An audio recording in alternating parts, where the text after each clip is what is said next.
right, we'll start off with Mike Trudell. Hey, Frank, do you have status updates for the guys that are listed as questionable? So I guess Kuzma, Matthews, and Gasol? Still not no answers yet. They're game time decisions. They could try to loosen up and warm up and see how it feels. So how do you put a game plan together, Frank, with that amount of uncertainty on top of all the guys that you already have out? Well, we just have our progressions of who would be in the starting lineup and, what our bench would look like, with all scenarios of who's going to be in and out. So then I guess building off of the Brooklyn game, you got a really nice effort off the bench from McKinney. We know that he's out now for this game, Frank. At what point does the next man up thing, become overwhelming? How does that sustain? At no point. It can't be. We're a no excuse culture, and we're going to have plenty of uniform to get a W. We'll actually have more guys in uniform tonight than we did the other night, and we saw the other night that's enough. If we play selfless offense and committed scrappy defense, we can beat anyone. And then, Frank, one question about the Knicks.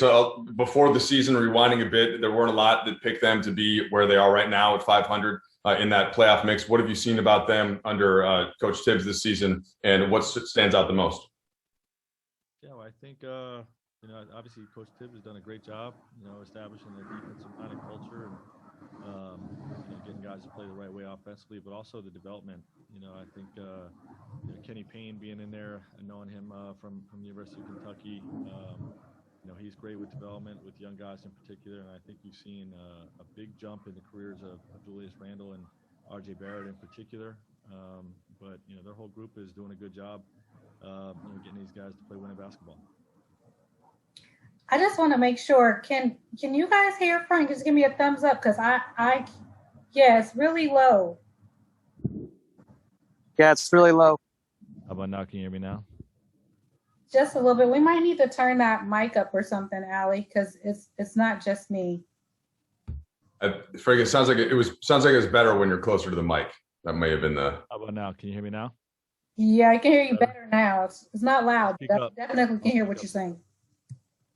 We'll go Calhoun.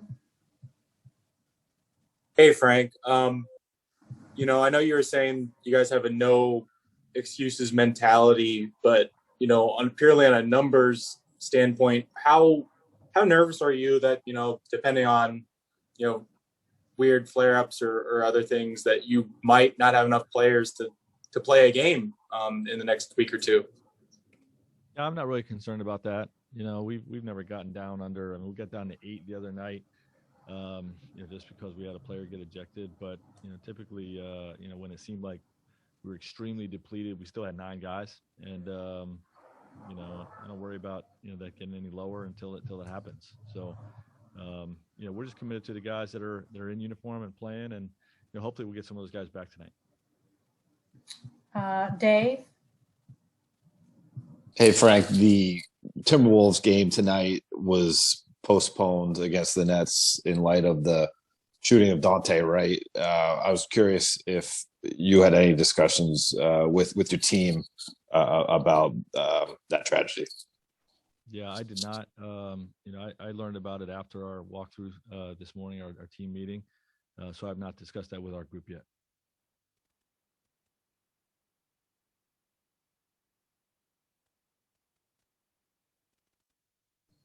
Dan?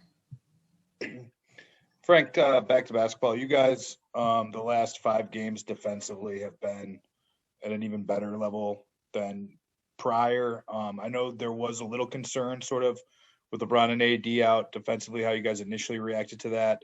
What changed, if anything? Was it messaging? Was it just getting used to kind of the new reality? What do you think it was? In all honesty, I think our offense has had an impact on that. We've been playing really good offensive basketball, and the shots haven't fallen. The other team's been taking the ball out of the net, and when we do that and have a chance to get our defense set, we're even stronger. So I think we had a stretch when Bron first got hurt, where we were finding our way a little bit offensively and led to some scattered possessions. With our defense back on its heels. But if we're playing offensively the way we played in 3 of the last 5 games, we're not turning the ball over that much and we're making shots, we have a chance to get our defense set. Brian? Hey, Frank, now that you've had a couple full games with him, what have you learned about the best ways to utilize Andre in terms of early offense, late offense, where to give him the ball, things like that? Yeah, we're still learning different ways that he's effective and what kind of chemistry he has with his teammates, but we know he's a dynamic roller. He's a great rim run seal guy, and a best offensive rebounder in the league. So, those things we know we can put him in, and then, ways to get him the basketball in the post off of movement, I think can be effective, and also I think Stan did a great job in Detroit, in particular with, the pick and roll to roll and seal type of approach, which is what we're looking at as well. Okay, Brian Mahoney. Hey, Frank, with the way the schedule's made this year, a lot of teams have, like you have, just playing both New York teams on one trip back to back. Is it much of an adjustment as you prepared? The Nets are way up there in pace. The Knicks are way down there in pace. It almost feels like they play two different kinds of games sometimes. Do you feel like it's going to play out that way a little bit? For sure. They're definitely two very different styles of play.